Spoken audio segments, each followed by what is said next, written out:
So my welcome to you all here as well, and I want to start with some thank yous. First to the Green family for their generous support which have made these lectures possible. I'd like to thank also the interim head of history, David Zonderman, and our previous head of history, Jonathan Acco, as well as Dean Braden for their continuing support and enthusiasm for Jewish studies on our campus. I'd like to thank our academic co-sponsors, the NC State Park Scholars, NC State Caldwell Fellows, the College of Humanities and Social Sciences, and our collaborators in the Triangle, the North Carolina Jewish Studies Seminar, the Carolina Center for Jewish Studies, and the Duke Jewish Studies. And finally, I'd like to thank a few individuals who've helped me with all the details organizing this event: CJ Rice and Courtney Hamilton from the History Department, Amy Vargas Tonsi from the Council for European Studies at Duke University, Miriam Zichel and Julie Harris, the former and current directors of NC State Hillel, for helping to advertise the event in the community and among the students. Finally, I would like to welcome our speaker today, David Sorkin, Lucy Moses Professor of Modern Jewish History at Yale University, who will be speaking on Jewish identity and the 20th century.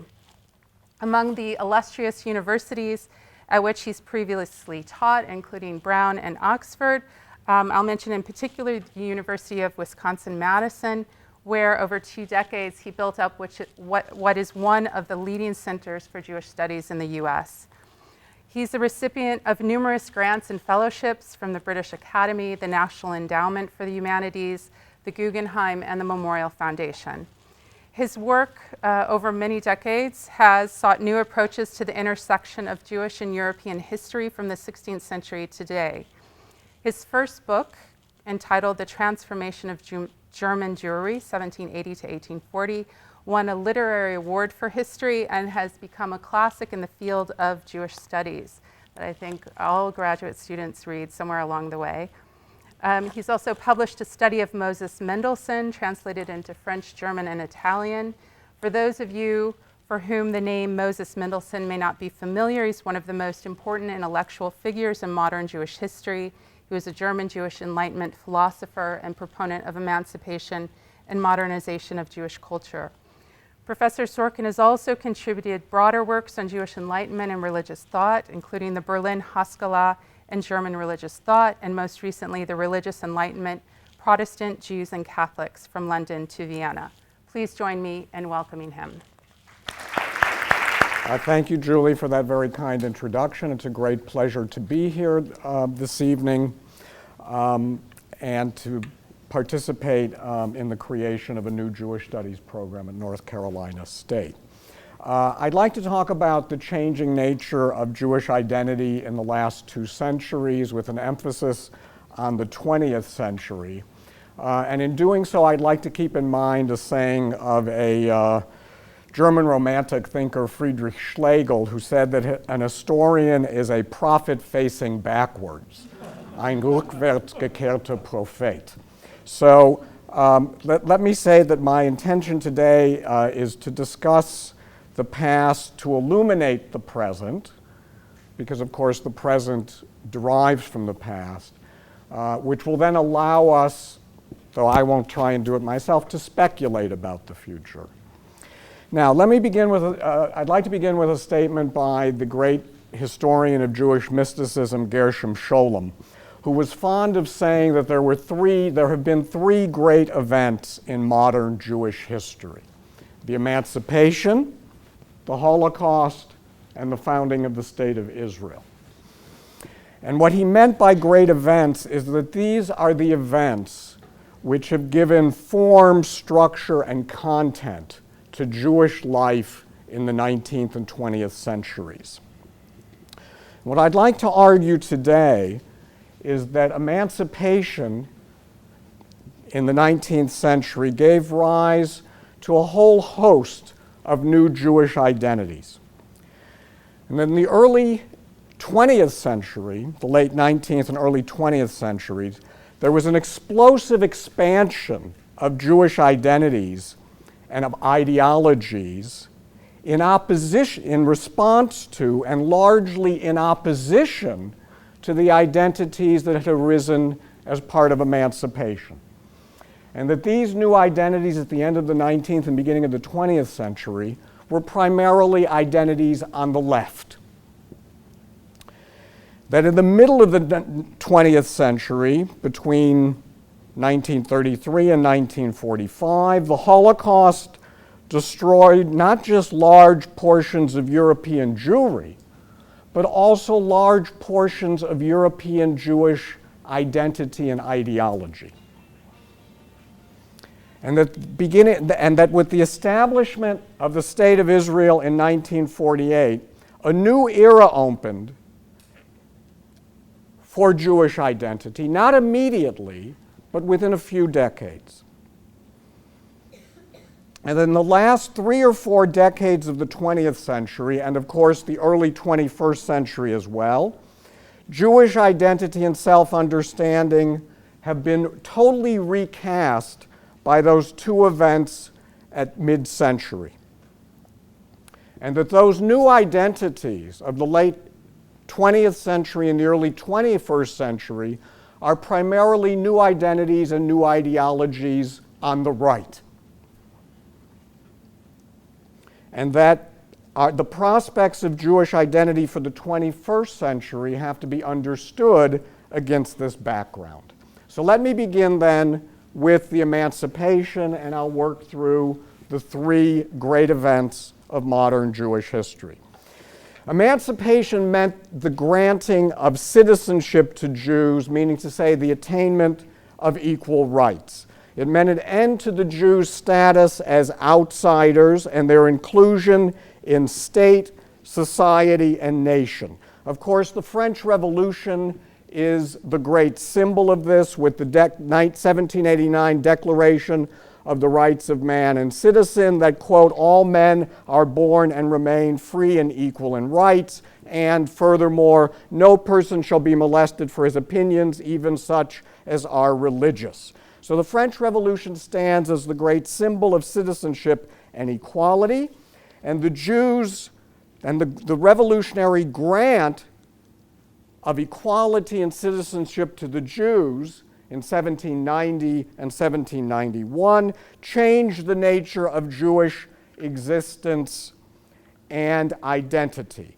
It put an end, or seriously altered, the notion of Jews being in exile, of galut, because that notion had dominated Jewish history since the destruction of the First Temple in 586 BCE, and especially the destruction of the Second Temple in 70 CE, when, with Jews going into the diaspora, into dispersion, there was an overwhelming sense that exile was a form of punishment, which would only be ended by messianic redemption and restoration to the Holy Land by divine means.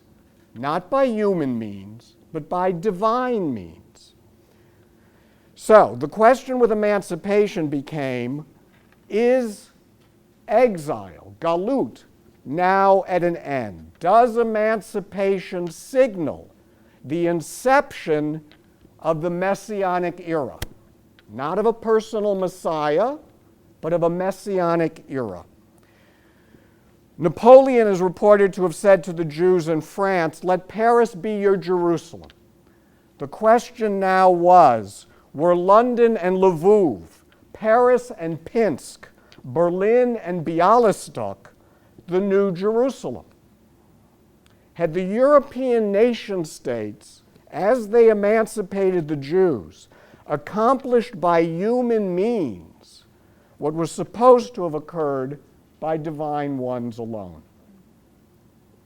Now, the answers to this question led to the emergence of an entire spectrum of new Jewish identities.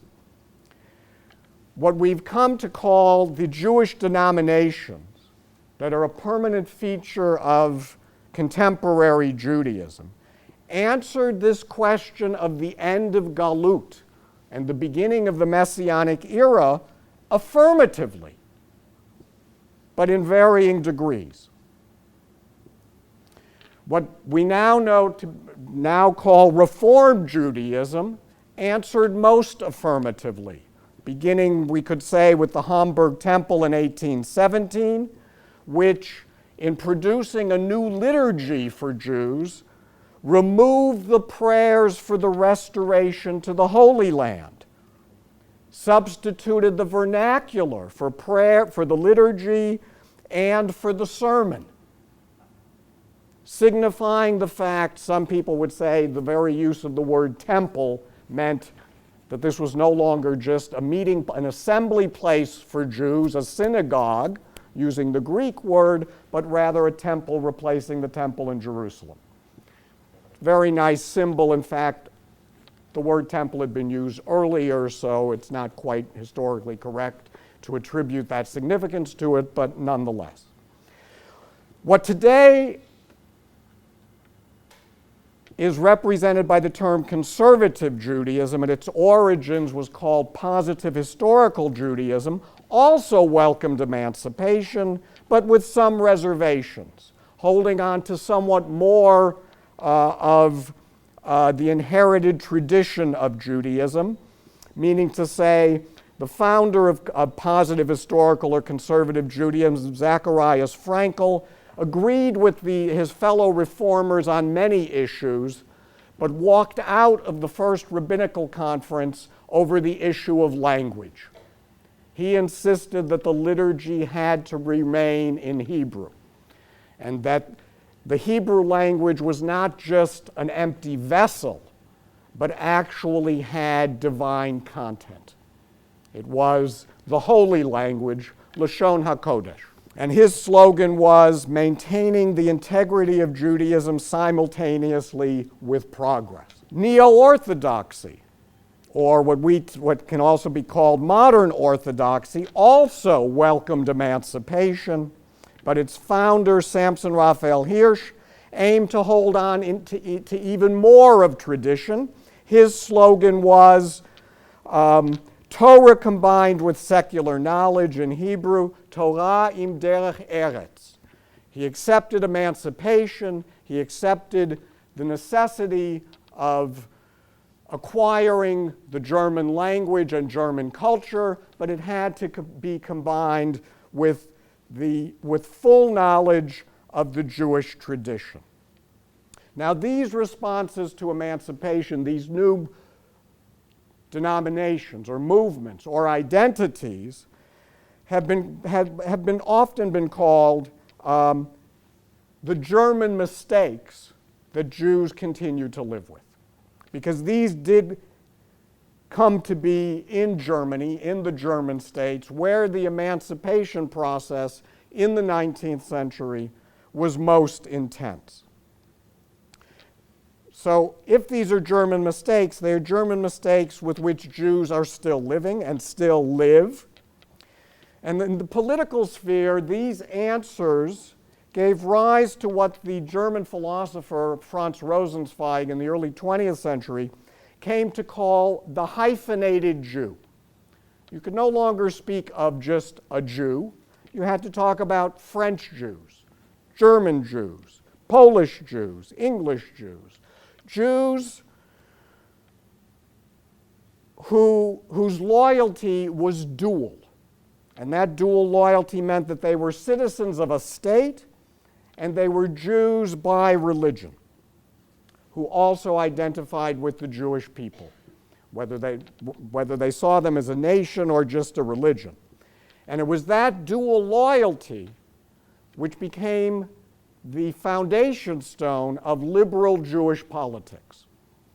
A liberal Jewish politics which embraced emancipation, which embraced loyalty to the nation state, which embraced continuing loyalty to Judaism, however one defined it, and was identified with emancipation itself.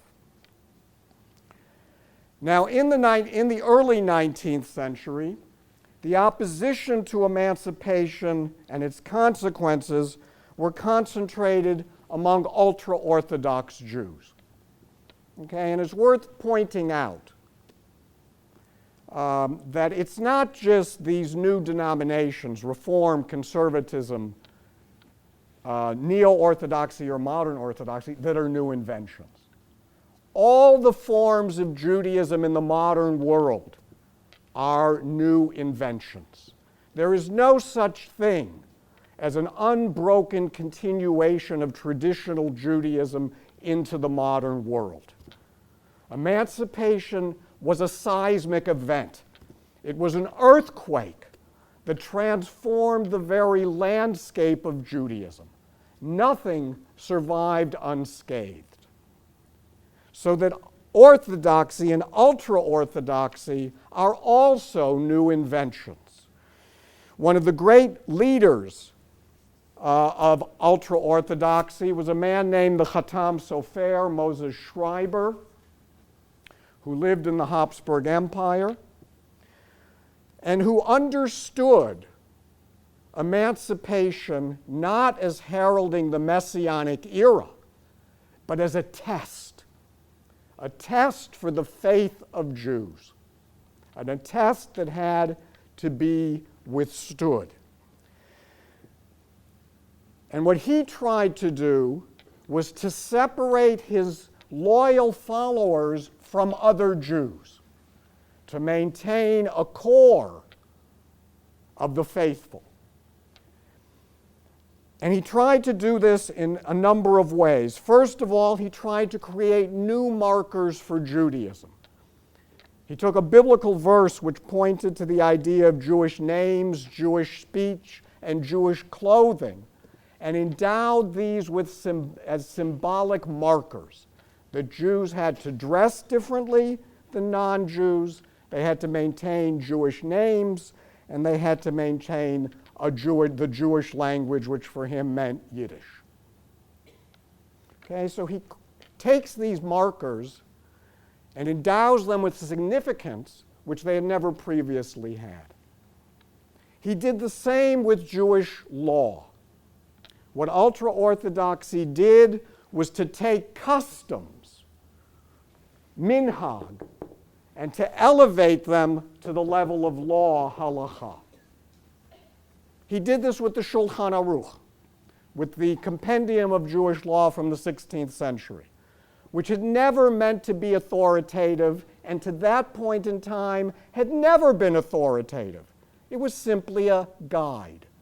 It gave you what the consensus of opinion had been on rabbinic law, so that you didn't have to go back to the original text. You could quickly consult the Shulchan Aruch and get what the consensus was. He elevated this with a new kind of authority that it never had before. And his working slogan was, Chadash Asur min HaTorah. Everything new is forbidden by the Torah. There should be no change. Judaism should be frozen in time. But of course, he wasn't freezing it in time. He was transforming it before he froze it. And now we'll see that this kind of ultra-Orthodoxy plays a major role in Jewish identity at the end of the 20th century, once again. Now, what I'd like to point out is that the trajectory of Jewish identities in the 20th century is like an hourglass. It's large at either end and perilously narrow in the middle.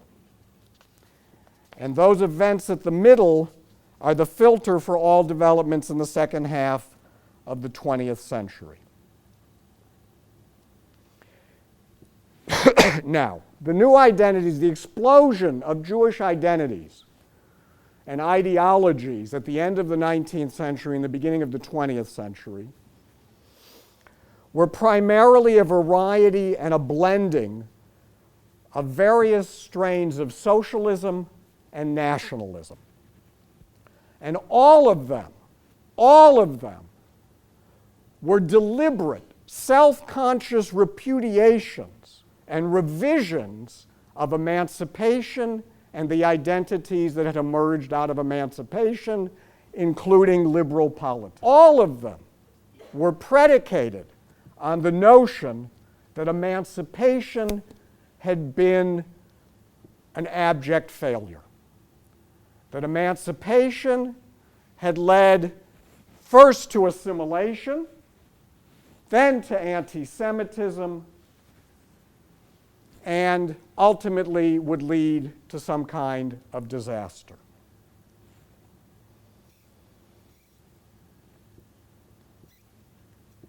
And it's these ideologies, I'd like to point out, which coined the term and propagate the notion that what was wrong with emancipation was that it had led to assimilation, to a loss of Jewish identity, to a denial of Judaism, to a diminution of Jewish life. So that's a concept that today is so prevalent that it's hard to imagine what it really means anymore. But it's a concept that emerges in the 1870s and 1880s, and particularly in the 1890s, as a central notion of all of these post-emancipation nationalist ideologies. And it's first used not in German or in French, but actually in Hebrew. It's first used, the first use of the term in the 1870s uses the Hebrew term hitbolalut, and then it begins to appear in European languages. Now, what were these new ideologies? Let me just give you some dates and the names of these new ideologies at the end of the 19th century and the beginning of the 20th century. In 1897, the first Zionist Congress met. It was, of course, the premise of Zionism that the Jews were not just a religion, but a nation. That exile was exile and not the Messianic era, because emancipation had led to assimilation and to a denial of the Jews' nationhood. And of course, Zionism posited that Jews were a nation like other nations, and like other nations needed a homeland of its own.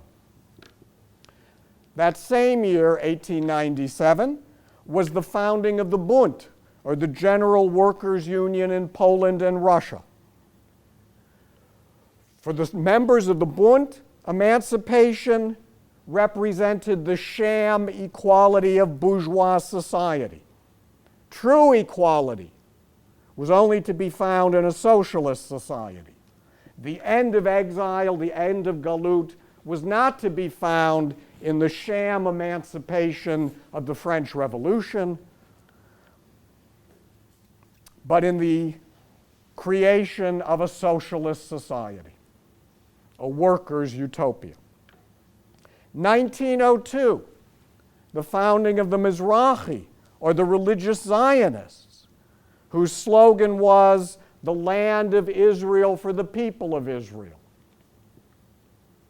according to the Torah of Israel. Okay? Zionism, from its founding, was an umbrella movement. There was never any one Zionism. There were multiple Zionisms, a whole spectrum of opinions, from secular to religious, from capitalist to socialist, from democratic to theocratic. The Mizrahi represented religious Zionism. 1905, Hapoel Hatzair, the Young Workers of Palestine. For the Young Workers of Palestine, these were socialist Zionists. The end of exile, the end of galut, was the creation of a Jewish socialist society, not in the diaspora as it was for the Bund, but of a Jewish socialist society in Palestine, where the Jews could become a socialist nation on their own land. 1906, the Jewish People's Party, established in Russia. This was a group which endorsed, who were also known as the autonomists. They endorsed emancipation, but thought the emancipation of the 19th century and of the French Revolution was an inadequate form of emancipation. It had only emancipated the Jews as individuals.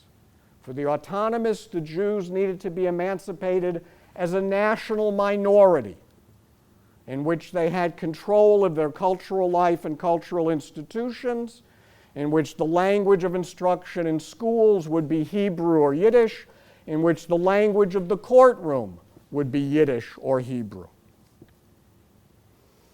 And of course, this is the ideology which over time would give rise to the national minority rights treaties following the First World War at the Versailles Conference, and which were imposed on the successor states in East Central Europe, beginning with Poland. One last date, 1912, the founding of the Aguda, which was the Orthodox political party, which was opposed to secular Zionism, opposed to secular Jewish politics. So from the turn of the century and into the interwar period, with the foundation of all these different political parties, the divide in Jewish life was between the emancipationists and the integrationists on one side, the socialists and the nationalists on the other. Now we come to in that hourglass, the perilous middle point. Okay? Usually when people talk about the Holocaust, and rightly so, they talk about the mass murder of Jews. But the Holocaust actually begins with the repudiation of emancipation.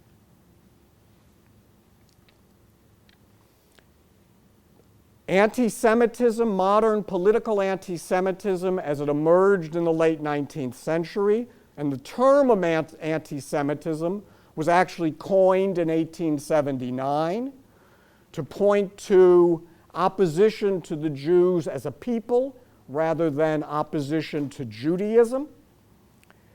Anti-Semitism, modern anti-Semitism, has emerged in the late 19th century, emerged in opposition to emancipation. Its first agenda item was to either rescind emancipation entirely or at least to begin to roll it back.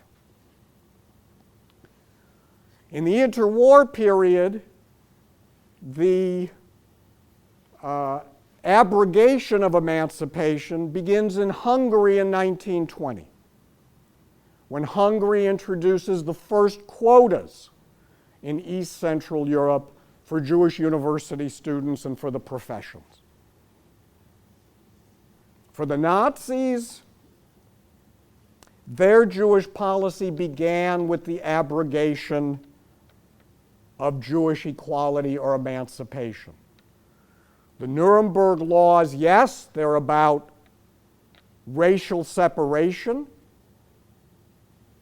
but first and foremost, they are about emancipation. Okay, and let me just add the aside, being here in North Carolina. When the Nazis were looking for a model of how to segregate the Jews, where did they look? They looked to the Jim Crow laws. They followed the segregation of the American South.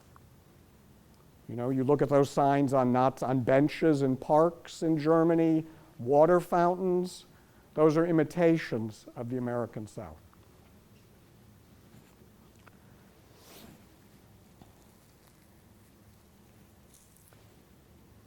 Okay. Now, obviously the Holocaust destroyed over 6 million Jews. But let's talk about what the ramifications were of the Holocaust. First of all, the Holocaust put an end to Eastern Europe as the demographic center of modern Jewish life. Okay, from the 17th century, Eastern Europe had contained the vast majority of Jews in the world. The vast majority of Jews murdered in the Holocaust were, in fact, in Eastern Europe, were East European Jews. Poland, 2.8 million. Russia, 1.5 million. Romania, 500,000. Lithuania, 135,000. And combined with emigration from Eastern Europe, which had begun in the 17th century and which continues to this very day, right? The emigration of Jews from Russia and from territories of the former Soviet Union is an emigration that began in the 17th century. In fact, it's one of the starting points, one of the markers of the beginnings of modern Jewish history. Because in the Middle Ages and into the early modern period, Jewish migration had gone eastward. The Polish-Lithuanian kingdom was an attractive place to be, right? Polin was understood to mean, in Hebrew, po-lin. Here is a place to rest. Here is an attractive domicile. It's only in the 17th century that the migratory pattern reverses and Jews begin going westward. And that continues today.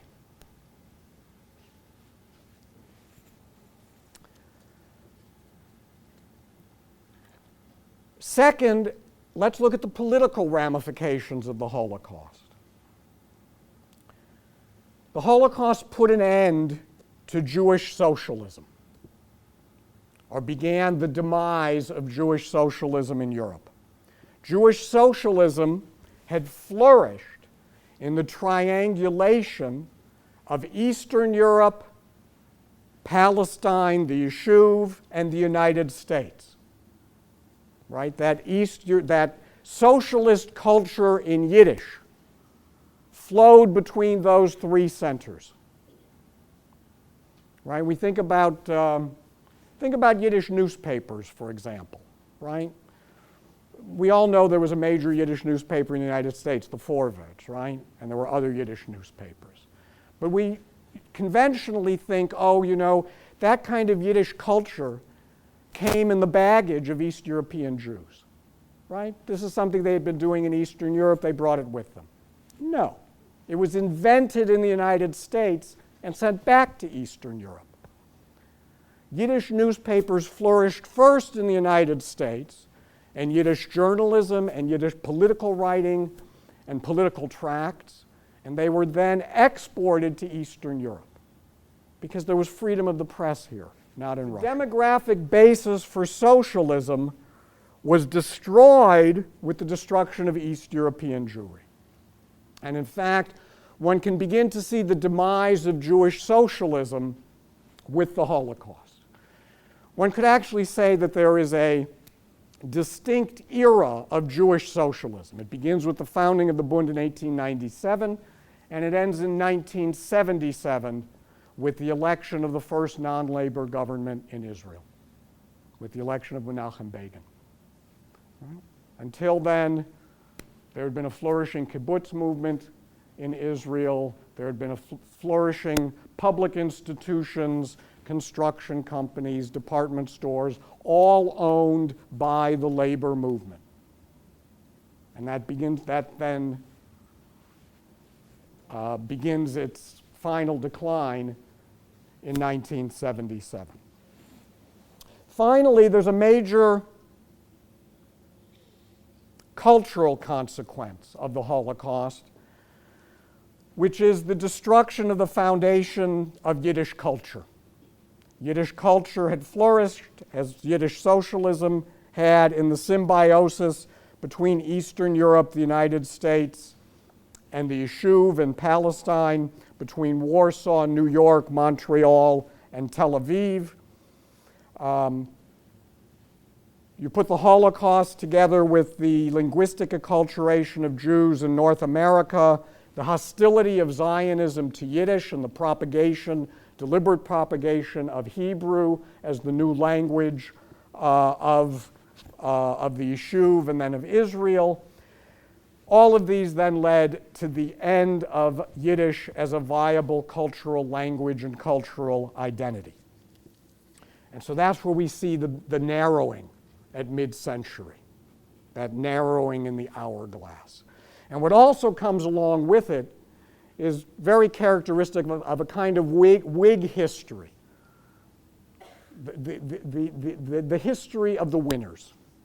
All of those competing forms of Jewish nationalism and of Jewish politics that had begun at the end of the 19th century, they're all wiped off the map by the Holocaust and the establishment of the State of Israel. Zionism is the great victor, and the losers are consigned to the dustbin of history. Right? Where is there a viable Jewish socialist movement? Where is there a viable Jewish autonomous movement? They're gone. So there's a narrowing of the spectrum of Jewish politics from mid-century onwards.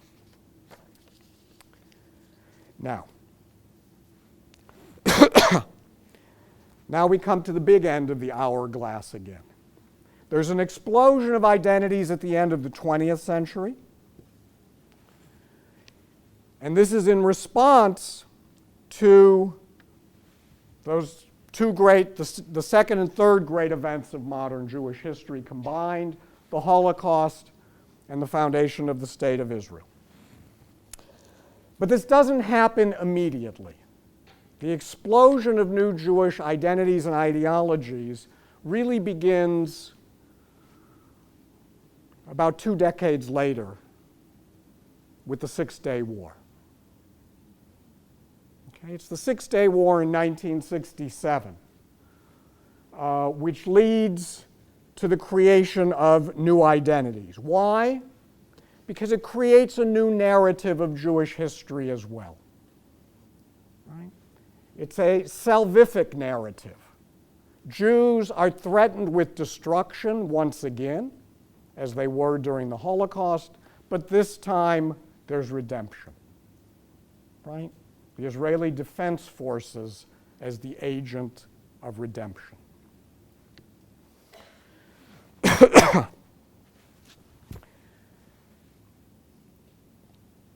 What are these new identities?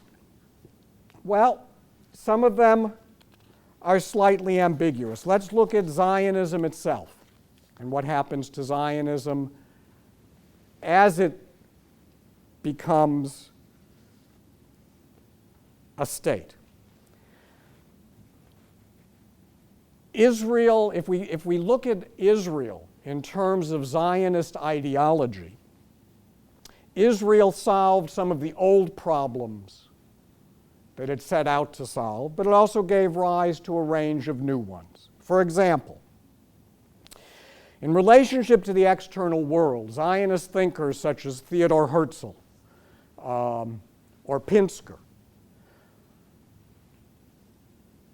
propagated Zionism as an end to anti-Semitism.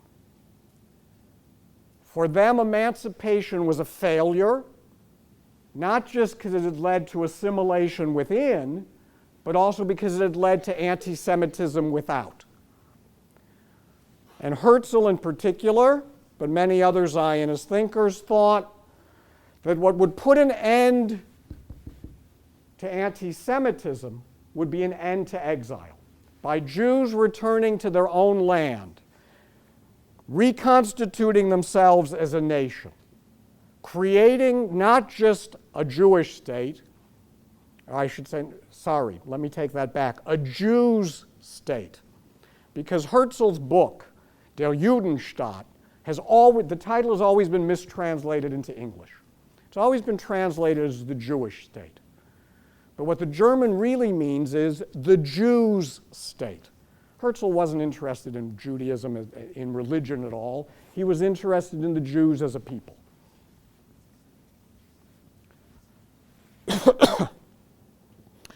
And what Herzl had in mind, and all of the Zionists had in mind, was the creation not just of one other state in the Middle East that would be the Jews' state, but that each, according to his or her own ideology, wanted that new state to be a model state, a model to the world. For Herzl, it would be a model of liberalism. if you read his novel, Old New Land, what the new state is supposed to be is a model of toleration. Europe has failed to bring about toleration, but the Jews will create a model state based on the most advanced technology, which will be the epitome of toleration. So Zionism was supposed to solve the problem of anti-Semitism, because you would remove Jews from the diaspora, you would remove the economic competition with non-Jews, the confrontation with non-Jewish culture, the problem of Jews being part of the nation state or the nationality state, and that would put an end to anti-Semitism. Well, the results have been ambiguous at best, right? Anti-Semitism, the establishment of the State of Israel, has given rise to a new kind of anti-Semitism in the Arab world. Millions of copies of the Protocols of the Elders of Zion, the quintessential tract of anti-Semitism, circulate in the Arab world. There's a leftist, anti-colonialist anti-Semitism in Europe and the United States. Look at the original PLO Charter of 1968, which links Zionism with imperialism. Or, for that matter, the resolution, the UN General Assembly resolution of November 10th, 1975, which, quote, determined that Zionism is a form of racism and racial discrimination.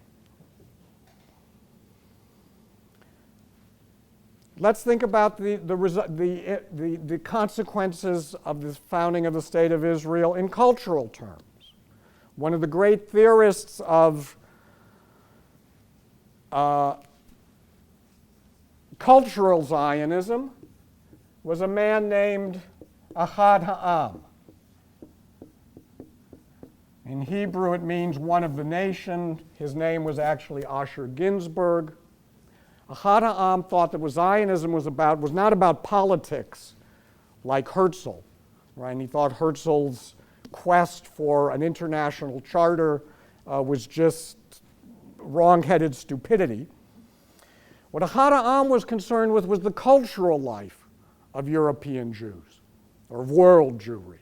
He thought that the tragedy of assimilation was the tragedy of the Jews' loss of cultural self-confidence. He called emancipation avdut b'toch cherut, slavery within freedom. It was a kind of cultural slavery to emancipation and to European culture. And instead, what he wanted was the Jewish settlement in Palestine to be a new cultural center which would invigorate world Jewish culture. Or the Mizrahi, for example. Take the Mizrahi. The religious Zionists wanted Israel to become a new center for the study of Jewish texts, the study of Torah, Talmud Torah. Well, when we look at Israel today, what's the culture of Israel? Israel is divided culturally along religious lines as much, if not more, than any Jewish community in history. What does it mean to be an Israeli? Does it mean to be secular or religious? Does it mean to be a proponent of democracy or theocracy? All open questions. Now, one of the most significant trends in modern Jewish life since 1967, with the recovery of the Temple Mount, the sites of the patriarchs and matriarchs, and the resettling of the West Bank, is the emergence of Messianic orthodoxy. Right? At each stage that we've seen of the formation of new Jewish identities and ideologies, there have been messianic overtones, if not explicit messianism. Right? The reformers thought that emancipation was messianic. The Zionists, the Jewish socialists, they all thought that what they were doing was messianic, that it would totally transform the nature of Jewish existence. After 1967, what we see is a radicalization of orthodoxy, a return to the ultra-orthodoxy of someone like the Khatam Sofer,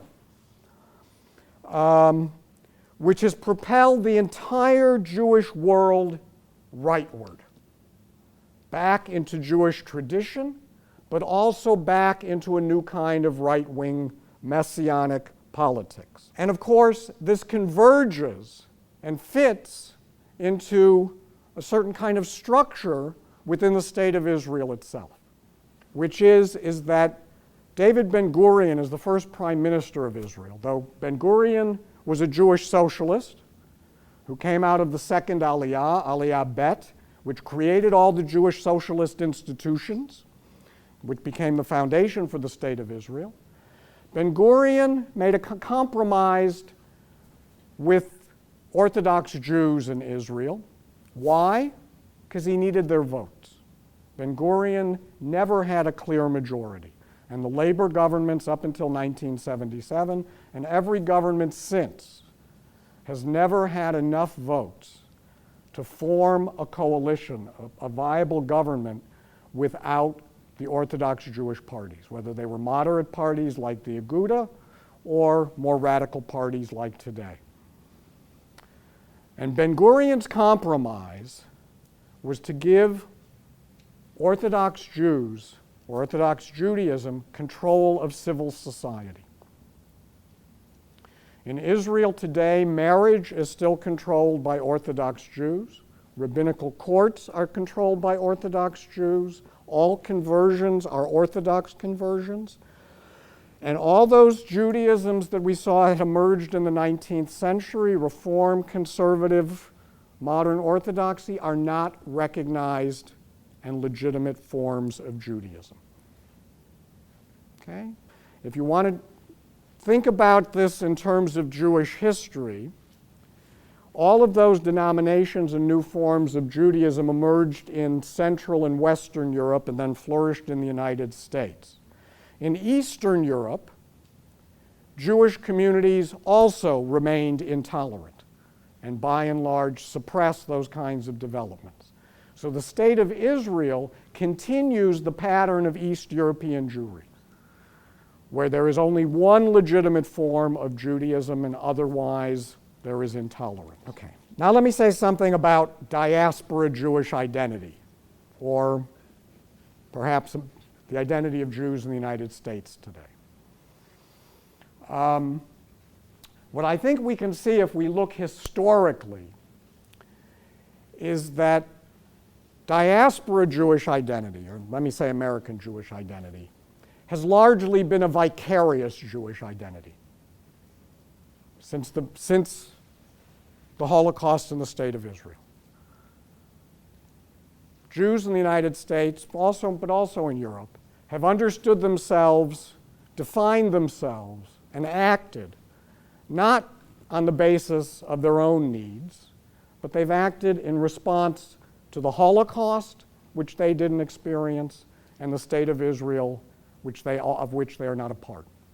No matter how many times a year they go, or no matter if they own an apartment, they are still not part of Israeli society. So these have been the two pillars of modern Jewish identity, and they are vicarious identities. And I think what we're beginning to see is the collapse of these vicarious identities. Because identification with the state of Israel, for example, from the beginning of the Zionist movement, has been a kind of checkbook identification. Okay? Zionism from the very start, even though Herzl tried to create a political movement, it was from the very start a philanthropic movement. Herzl had to depend on Jewish money. In fact, it was Herzl's plan to get the Jewish plutocrats of his day, the hedge fund managers of the late 19th century, to fund the Zionist movement, to go to the Ottomans and say, look, you have this enormous state debt. We're going to pay your debt. You'll give us Palestine in return. The Rothschilds, the Hirsches, they didn't agree to this. So instead, Herzl created a mass movement, founded the Zionist Congress. But Zionism from the start was a philanthropic movement which depended on the philanthropy of Jews around the world. Right? To put it impolitely, Zionism, despite itself, was a movement of schnorrers. Right? Of people who went around the world just the way Jewish emissaries before had gone around the world collecting money. Right? The whole thing of, well, today we talk about shlichim, of emissaries who come from Israel to educate American Jewry about Israeli culture. Well, for centuries, shlichim, Jewish emissaries, went around the world educating Jews about the religious institutions in the Holy Land and collecting money. Right? And actually, some of those emissaries kept diaries, and their diaries are fascinating historical sources which teach us a great deal. Okay. So I think one of the things that's begun to happen in the last few decades is that this philanthropic connection to Israel has begun to decline. One can see it, for example, in the budgets of organized Jewish communities in the United States. Once upon a time in the 1950s and 60s, organized Jewish communities kept 20% of their money at home and shipped 80% of their money to Israel.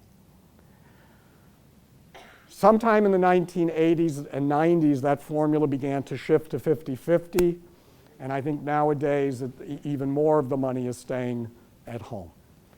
Israel, after all, is a prosperous, high-tech country.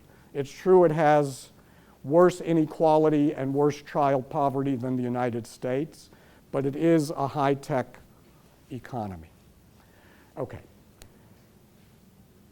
I think the other form of vicarious identity which is beginning to wane, I wouldn't say collapse, but to wane, is identification with the Holocaust and basing Jewish identity on the Holocaust.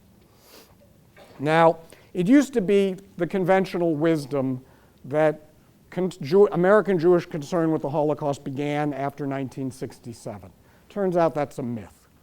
Historians who have gone back and looked in the archives, looked at synagogue and temple records and Jewish community records and the records of Holocaust Day commemorations, all of those things began in the 1950s. They didn't just begin after 1967. But it does seem to be the case that American Jewish concern with the Holocaust has reached an apex and is beginning to decline. After all, there are now 3 major national museums devoted to the Holocaust. The Museum of Tolerance in Los Angeles, which I don't recommend visiting. The Museum of Jewish Heritage in New York, which also isn't worth a visit.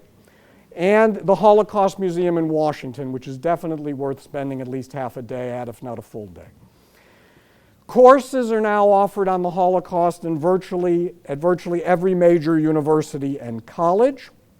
And in fact, since the 1970s and 80s, there's been a constant danger that Holocaust courses would overwhelm Jewish studies, and that students would come away thinking that the content of Jewish history, culture, and Jewish life is the Holocaust. And there's still that constant danger in Jewish studies curricula.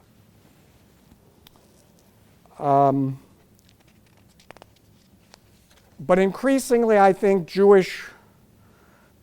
there are commentators, observers, thinkers who are pointing out that the Holocaust has threatened to become a kind of surrogate Jewish identity, a kind of civil Judaism, in the sense of Rousseau's civil religion.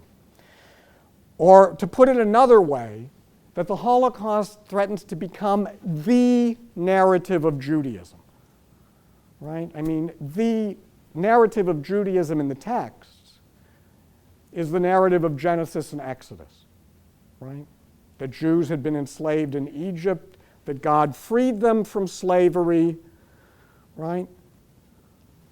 B'yad chazakah u'b'zroa netuah, right? With an outstretched hand and an arm of strength. And then turned the Jews into his holy people by giving them the Torah at Sinai. That is the foundational narrative of the Jewish people and of Judaism. But there's a threat that the Holocaust would become an alternative narrative, a narrative that sees the external world as unalterably hostile to Jews, makes Jewish survival dependent upon Jews alone, and therefore elevates Jewish ethnicity to a new value and idolizes Israel as the instrument of Jewish survival. Let me read you a quotation from a very excellent and I think unjustifiably neglected book called Why Should Jews Survive by Michael Goldberg. He writes, quote, "The devotees of civil Judaism and its Holocaust cult share the conviction that ultimately Jews can count neither on God nor on other non-Jewish human beings to make Jewish existence safe in the world, a world that will never cease to be hostile to Jewish existence in it. So in the last analysis, theirs is a triune faith. There is no God, humanity is incorrigible, and the world is irredeemable." Okay? Think about that in relationship to the debate about the Iran deal today. In conclusion, I'd like to say that the three great events of modern Jewish history, the emancipation, the Holocaust, and the foundation of the State of Israel, have given structure to modern Jewish identities. That the trajectory of Jewish identity in the 20th century is like an hourglass with explosive growth at the beginning, tending towards on the political left, and with explosive growth at the end of the century towards the political right. And with a perilous narrowing at mid-century with the Holocaust, which cruelly destroyed not just millions of lives, but also multiple forms of Jewish culture and identity. What will the 21st century bring? At this point, all a historian can do is portray this formative background. Thank you.